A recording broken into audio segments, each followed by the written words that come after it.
Hello दोस्तों, आप सभी का फिर से स्वागत है आपके अपना परिवार आदव एनसीईआरटी क्लासेस में। आज की जो क्लास है इसमें हम लोग पढ़ेंगे केमिस्ट्री। पहला चैप्टर होगा रासायनिक अभिक्रिया एवं समीकरण। ध्यान रखिएगा, हम लोग जो भी पढ़ रहे हैं सब एनसीईआरटी बुक का है, इसीलिए मैं सीधे गारंटी के साथ कहता हूँ कि ये वीडियो देख लीजिए, आपका 2 नंबर फिक्स हो जाएगा। 2 प्रश्न इस वीडियो से आपके एग्जाम में पूछना तय है, निश्चित रूप से पूछा ही जाएगा। तो इसलिए वीडियो को आप पूरा ध्यान से देखिएगा।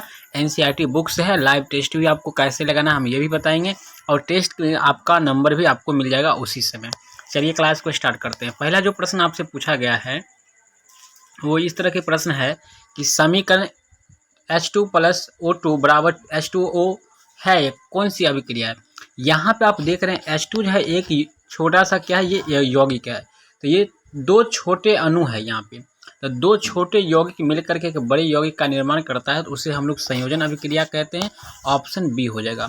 2 छोटे यौगिक मिलकर के जब बड़े यौगिक का निर्माण करते हैं तो उसे हम लोग संयोजन अभिक्रिया कहते हैं, जिसका गुण क्या होता है, मूल यौगिक के गुण से बिल्कुल भिन्न होते हैं।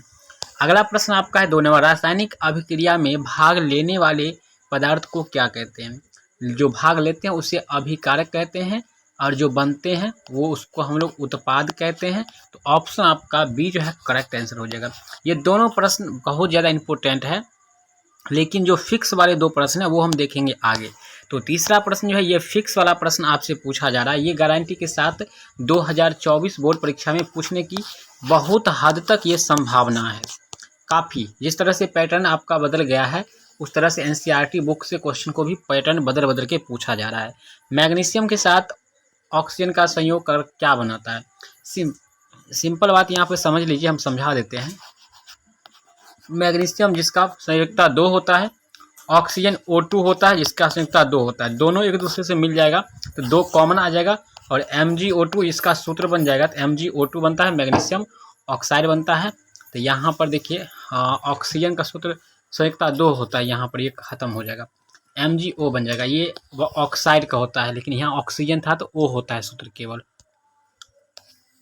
चौथा प्रश्न है H2S + I2 बराबर HI+S में कौन ऑक्सीकारक है। तो ऑक्सीकारक जो होता है हमेशा क्या होता है, भाग लेता है इधर से। तो ये आपका क्या हो जाएगा, ऑक्सीकारक हो जाएगा। I2 आपका ऑक्सीकारक हो जाएगा, ऑप्शन आपका सी हो जाएगा।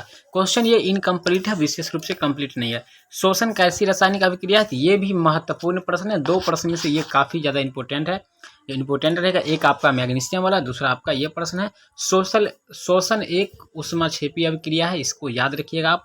शोषण ऊष्माक्षेपी अभिक्रिया है। शोषण कौन सी अभिक्रिया है, ऊष्माक्षेपी। चलिए अगला प्रश्न है, दूध से दही बनना कैसा परिवर्तन है। तो यहाँ पे ध्यान रखिएगा, दूध से दही बनता है, ये यहाँ पे ध्यान देने वाली बात है। दूध से अगर दही बन जाता है तो दही से दूध बनना नामुमकिन हो जाता है। तो ऐसा परिवर्तन जो बनने के बाद दोबारा पुनः उसी अवस्था में नहीं आ पाता है, तो इसको हम रासायनिक परिवर्तन कहते हैं। जैसे होगा लकड़ी का जलना, लकड़ी जल जाने के बाद राख बन जाएगा आपका, राख को फिर आप लकड़ी नहीं बना सकते हैं। अब बात करते हैं भौतिक परिवर्तन को, समझते हैं एक नज़र। भौतिक परिवर्तन का मतलब होता है कि लोहा में जंग लगना। तो लोहा में जंग लगता है, उससे गला करके फिर से आप लोहा बना सकते हैं। मतलब क्या, उसको आप पुनः उस अवस्था में प्राप्त कर सकते हैं, थोड़ा कम बेस हो जाएगा।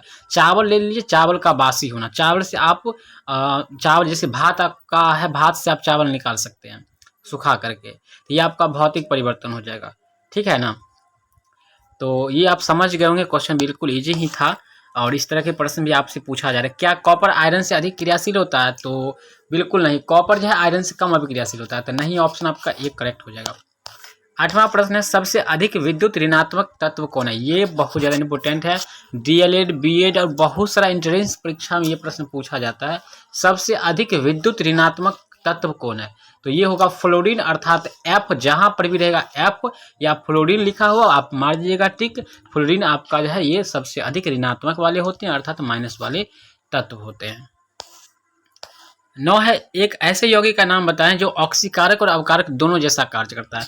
मतलब ये रिडॉक्स अभिक्रिया के अंतर्गत आ जाएगा। ठीक है, रिडॉक्स अभिक्रिया के अंतर्गत। आज हम लोग मात्र 15 प्रश्न देखेंगे, ज़्यादा नहीं देखेंगे। तो इसमें 9 प्रश्न को हम लोग बता चुके हैं, 6 प्रश्न ही बचा हुआ है। तो H2O2 जो है ये आपका हो जाएगा ऑक्सीकारक और अवकारक दोनों है।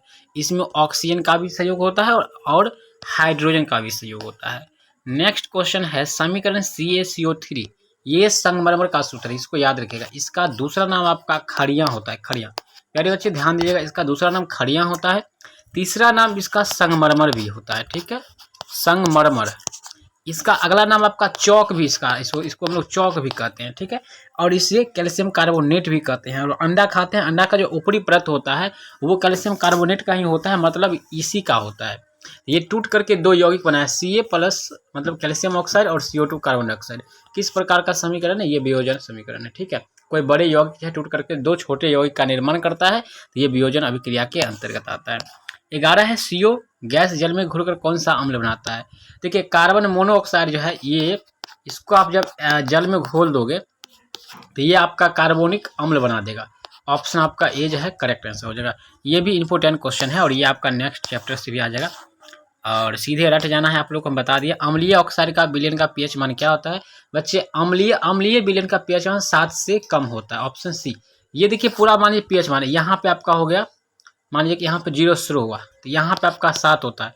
7 से ऊपर जाओगे 8 तक तो इधर आपका क्षार हो जाएगा 14 तक में, ठीक है। और 7 से पीछे आप आ जाओगे 1 तक में तो ये आपका अम्ल हो जाएगा। तो इसको याद, अगर पीएच मान किसी विलयन का अगर 5 है तो वो अम्ल होगा, अगर 6 भी है तो अम्ल होगा। लेकिन अगर 7 रहेगा तो 7 वाला जो है वो उदासीन होगा। पानी और जो होता है ये उदासीन होता है, इसको पीते हैं तो वास्तव में इसका कोई स्वाद नहीं होता है, केवल हम लोग अनुभव करते हैं कि मीठा है। 13 है अभिक्रिया CuO+H2 यानी कॉपर ऑक्साइड प्लस हाइड्रोजन से क्या बनता है? तो Cu+H2O। किस प्रकार की अभिक्रिया है? ये रिडॉक्स अभिक्रिया है, ठीक है। ये इसमें दोनों काम हो रहा है, ठीक है। वैसे रिडॉक्स अभिक्रिया ही कहेंगे। निम्नलिखित में ऊष्माशोषी अभिक्रिया कौन है? देखिए ऊष्माशोषी का मतलब होता है जिसमें ऊष्मा का शोषण होता है। तो शोषण यहाँ पर देखिए हो रहा है, इसमें ऊष्मा का शोषण हो रहा है, डी अभिक्रिया हो जाएगा। यहाँ पर समीकरण यहाँ पर दिया गया है H2+I2 बराबर 2H है, ठीक है। चलिए 15 नंबर प्रश्न है और ये लास्ट प्रश्न है। और ये प्रश्न जो है काफ़ी इंपॉर्टेंट भी आपका है कि निम्न में से कौन विस्थापन अभिक्रिया। देखिए विस्थापन अभिक्रिया को आपको याद कर लेना है, द्विविस्थापन उभय विस्थापन। फिक्स क्वेश्चन है, 2 नंबर से 1 नंबर में पूछा ही जाएगा। आप अभी इस क्वेश्चन को देख लीजिए, स्क्रीनशॉट मार लीजिए और रिकॉर्ड करके रख लीजिए, तो आपका जवाब सी हो जाएगा। अब आपको हम बताते हैं टेस्ट आपको कैसे देना है डेली। इसके लिए आपको गूगल पे आ जाना है और वहाँ पे सर्च कीजिएगा, इसी फैमिली का नाम आपको सर्च करना है, मतलब इसी चैनल का नाम माधव NCERT क्लासेस। जब आप गूगल पे जाकर किस बात को आप सर्च करेंगे तो आपके सामने जो है पेज इस तरह के ओपन होगा, जो हमारे सामने ओपन हो रहा है। चलिए इस तरह के पेज ओपन होता है। अब आपको होम वाला पेज पे क्या करना है? क्लिक कर लेना है। ध्यान से देखिएगा, ऐसा पेज आपके सामने होना चाहिए। जब ऐसा पेज आएगा इसमें आपको नीचे आना है और क्लास 10th पे आपको क्लिक कर देना है। क्लास 10th पे क्लिक करने के बाद आपके सामने पूरा इस तरह का ऑप्शन आएगा। इसमें आप देख रहे हैं सारे जो भी विषय आपको पढ़ना है आप यहाँ से पढ़ सकते हैं। कोई भी विषय, science, math, Hindi, subjective, objective, important question, model paper, सारा चीज़ आप फ्री में डाउनलोड कर सकते हैं। तो विशेष आपको पैसा नोट्स में खर्च नहीं करना है। टेस्ट देना है तो नीचे आइएगा, देखिए डेली ऑनलाइन टेस्ट आपको नीचे में देखने को मिलेगा। ये टेस्ट अपडेट के ऊपर में है यहाँ पे, ठीक है। तो ये डेली ऑनलाइन टेस्ट वाले पे क्या करना है? आपको क्लिक कर देना है। जैसे क्लिक करेंगे अब आपके सामने टेस्ट का सारा सीरीज खुल गया है। अब आपको नीचे आना है और नीचे यहाँ से देखिए टेस्ट ही टेस्ट है भाई, पूरा test, Sanskrit, Hindi, biology, math, जो भी टेस्ट आपको देना है यहाँ से आप टेस्ट दे सकते हैं। क्लास 11 12 है तो भी आप टेस्ट दे सकते हैं। और इस वीडियो को आप शेयर कीजिए और अपने दोस्तों के साथ भी बताइए। यहाँ पर फ्री में सब कुछ मिलता है, सभी को बताइए और मिलकर तैयारी कीजिए जम करके। और चलिए विशेष वीडियो को लंबा नहीं करेंगे, मिलते हैं अगले वीडियो में। आगे आपका कौन सा क्लास चाहिए हमें कमेंट करके ज़रूर बताएं। धन्यवाद।